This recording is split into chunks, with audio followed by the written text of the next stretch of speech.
জেলা প্রশাসকের কার্যালয় চুয়াডাঙ্গা পুনর্নিয়োগ বিজ্ঞপ্তি প্রকাশ করেছে, যেখানে বিভিন্ন পদে লোক নিয়োগ করা হবে। চলুন দেখে নেওয়া যাক কোন কোন পদে কতজন লোক নিয়োগ করা হবে, কীভাবে আবেদন করবেন, আবেদনের সময়সীমা।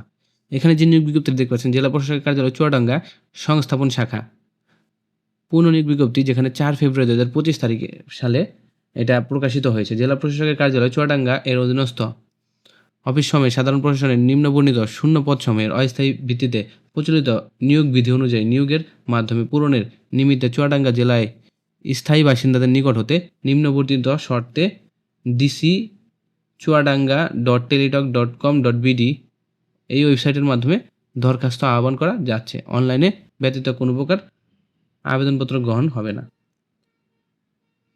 এখানে যে প্রথম পদ আছে অফিস সহায়ক, পদের সংখ্যা হচ্ছে 3টি। স্থায়ী রাজস্ব, বেতন স্কেল 2015 অনুযায়ী গ্রেড হচ্ছে 20, বেতন হচ্ছে 8,250 থেকে 20,010 টাকা। শিক্ষাগত যোগ্যতা যে কোনো স্বীকৃত বোর্ড হতে মাধ্যমিক স্কুল সার্টিফিকেট বা সমান পরীক্ষা উত্তীর্ণ। 2 নম্বর পদ হচ্ছে সহকারী বাবুর্চি, পদের সংখ্যা হচ্ছে 1টি। স্থায়ী রাজস্ব, বেতন গ্রেড হচ্ছে 20, বেতন হচ্ছে 8,250 থেকে 20,010 টাকা। যে কোনো স্বীকৃত বোর্ড হতে জুনিয়র স্কুল সার্টিফিকেট বা সমান পরীক্ষা উত্তীর্ণ। রান্নার কাজে ন্যূনতম 5 বছরের অভিজ্ঞতা থাকতে হবে। 3 নম্বর পদ পরিচ্ছন্নতা কর্মী, সুইপার, পদের সংখ্যা হচ্ছে 1টি। স্থায়ী রাজস্ব, গ্রেড হচ্ছে 20, বেতন হচ্ছে 8,250 থেকে 20,010 টাকা। এর জন্য শিক্ষাগত যোগ্যতা যে কোনো স্বীকৃত বোর্ড হতে জুনিয়র স্কুল সার্টিফিকেট বা সমমান পরীক্ষা উত্তীর্ণ।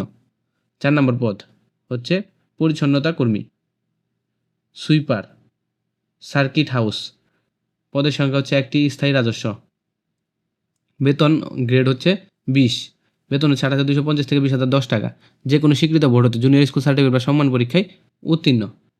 এই পদগুলোতে আবেদন করার জন্য অন্য যে শর্তাবলী রয়েছে এগুলো হচ্ছে এই অফিসে 14 ফেব্রুয়ারি 2021 তারিখে এখানে যে নাম্বারগুলো আছে সংখ্যা, নিয়োগ বিজ্ঞপ্তি 16/2/2021 তারিখে দৈনিক প্রথম আলো, 15/2/2021 তারিখে দৈনিক মাথাভাঙ্গা চুয়াডাঙ্গা পত্রিকায় প্রকাশিত হয়। উক্ত বিজ্ঞপ্তির অফিস সহায়কের 3টি শূন্য পদের বিপরীতে যে সকল প্রার্থী ইতিপূর্বে আবেদন করেছেন এবং এই অফিসের 28 এপ্রিল 2024 তারিখে এখানে যে নাম্বার আছে সংখ্যক নিয়োগ বিজ্ঞপ্তি 29/4/2024 তারিখে দৈনিক ইত্তেফাক এবং 29/4/2024 তারিখে দৈনিক মাথাভাঙ্গা চুয়াডাঙ্গা পত্রিকা প্রকাশিত হয়। উক্ত বিজ্ঞপ্তির 6টি শূন্য পদের বিপরীতে যে সকল প্রার্থী ইতিপূর্বে আবেদন করেছেন তাদের পুনরায় আবেদন করার প্রয়োজন নেই।